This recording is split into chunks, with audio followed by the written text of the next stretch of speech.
The funeral had ended, but the house still smelled of lilies and rain. My sister-in-law stood in the doorway of the children's room, arms folded, eyes sharp. "Best to clear it out quickly," she said. Too quickly. Her voice was thin, rehearsed. For everyone's sake.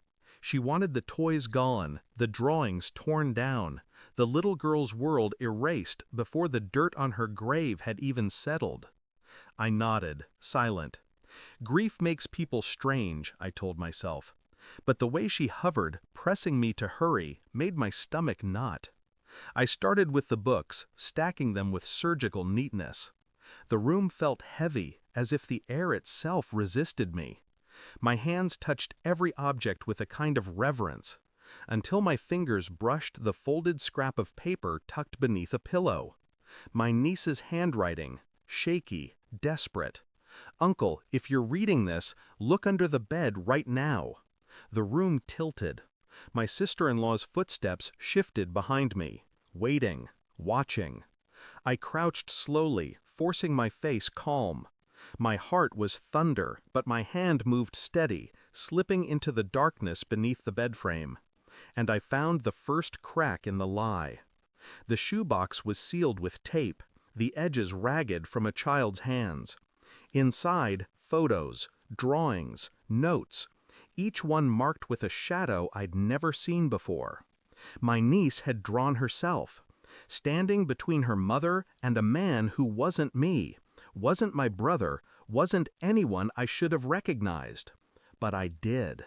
The face was too familiar.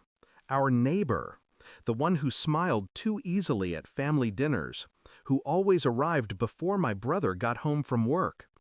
The drawings were not innocent sketches. They were warnings. A child's attempt to say what no one would let her say aloud. My throat closed. I didn't want to believe it. My sister-in-law's urgency to erase everything now tasted of panic. Her eyes had lingered on that bed too long. She knew. She feared this box. I sealed it shut, placed it back where I found it, and rose as though nothing had changed. But inside me, a blade had been sharpened. I became an observer, quiet, detached. While she rushed the cleaning, I excused myself, slipping the box into my coat before she noticed. That night, I went through every piece again, methodical. Notes with dates, names, a mention of the neighbor's house. Mom says not to tell Daddy. I began pulling records, phone logs, receipts. I found her car parked near the neighbor's address more times than coincidence allowed. I said nothing. My brother was breaking already, his grief consuming him. To add betrayal to his loss would be merciless. But the truth was now a living thing in me. I carried it like fire under glass, letting it grow, feeding it with patience. Every smile she gave him, every too sweet condolence to my brother, every moment became evidence, proof. I didn't rage, I didn't cry, I planned. The confirmation came in an envelope, photos. Private investigators leave no room for doubt. Her car at the neighbor's house, their hands locked, their mouths pressed together in the kind of kiss reserved for years, not accidents.